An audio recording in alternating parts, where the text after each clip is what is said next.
was identified as mentally retarded, put back from the 5th grade into the 4th grade, and stayed in that category until I got out of high school. I don't have any college training, but I met a high school teacher who one day changed my life. I was waiting on another student, and when he came in, he said to me, "Young man, go to the board and write what I'm about to tell you." And I said, I can't do that, sir. He said, "Why not?" I said, "I'm not one of your students." He said, "It doesn't matter. Follow my directions now." I said, "I can't do that, sir." He said, "Why not?" I said, "Because I'm educable mentally retarded." And he came from behind his desk and he looked at me. He said, "Don't ever say that again. Someone's opinion of you does not have to become your reality."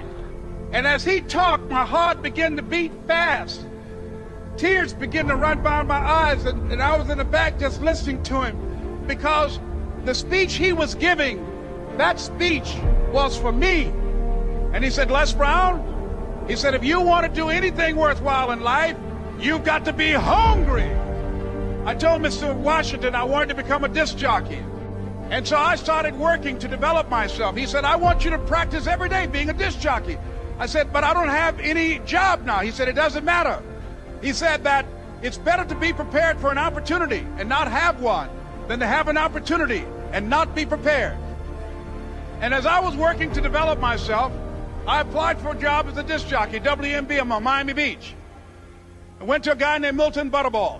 I said, "How you doing, Mr. Butterball? I'd like to get a job as a disc jockey." He looked at me, he said, "You have any broadcast background?" I said, "No, sir, I don't."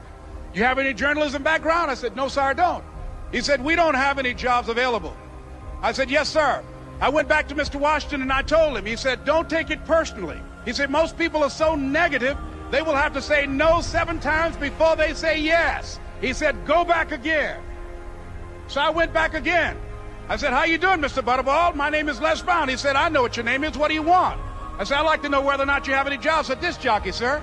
He said, "Didn't I just tell you yesterday we didn't have any jobs?" I said, "Yes, sir, but I know whether or not somebody got laid off or somebody was fired, sir." He said, "No one was laid off or fired. Now get on out of here." I came back the next day like I was seeing him for the first time. I said, "Hello, Mr. Butterball, how are you?" He looked at me with rage. He said, "Go get me some coffee." I said, "Yes, sir." And I went to get him some coffee. After a while, I would get their lunch and dinner, and I would go in the control rooms and take the disc jockeys their food, and I would not leave until they would ask me to leave. One Saturday afternoon, while I was at the radio station, a guy named Rock was drinking while he was on the air. I was the only one there, looking at him through the control room windows, walking back and forth, young, ready, and hungry. Pretty soon the phone rang, and it was the general manager. And I answered the phone. I said, "Hello?" He said, "Les, this is Mr. Klein." I said, "I know." He said, "Rock can't finish his program." I said, "I know." He said, "Would you call one of the other DJs in?" I said, "Yes, sir." I hung the phone up. I said, "Now he must think I'm crazy." I called my mom and my girlfriend, Cassandra. I said, "Y'all turn up the radio and come out on the front porch. I'm about to come on the air." I waited for about 20 minutes, and I called him back. I said, "Mr. Klein, I can't find nobody." He said, "Young boy, do you know how to work the controls?" I said, "Yes, sir." He said, "Go in there and don't say nothing here." I said, "Yes, sir."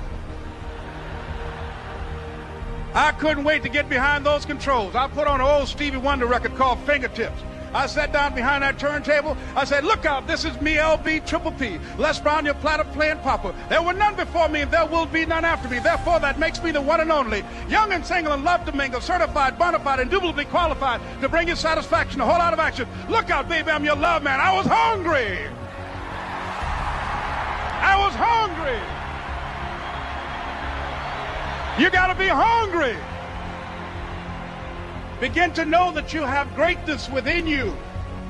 And if just one of you here begin to envision yourselves as being blessed and highly favored to reach your goals, if just one of you capture the essence of what that means, that you have greatness within you and a responsibility to manifest that greatness, that you can make your parents proud, you can make your school proud, you can touch millions of people's lives And the world will never be the same again because you came this way.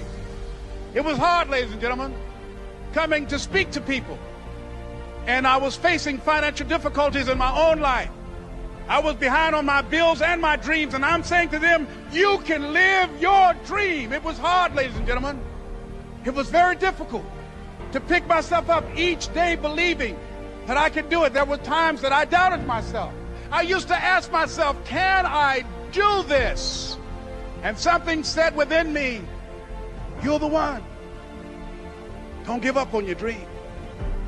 By continuing to push forward, by continuing to run toward my dream, that one day I would have my own talk show.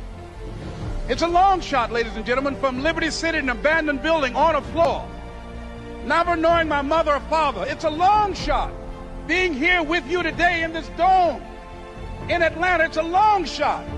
No college training, labeled educable, mentally retarded, but I kept running toward my dream. Don't stop. Don't stop running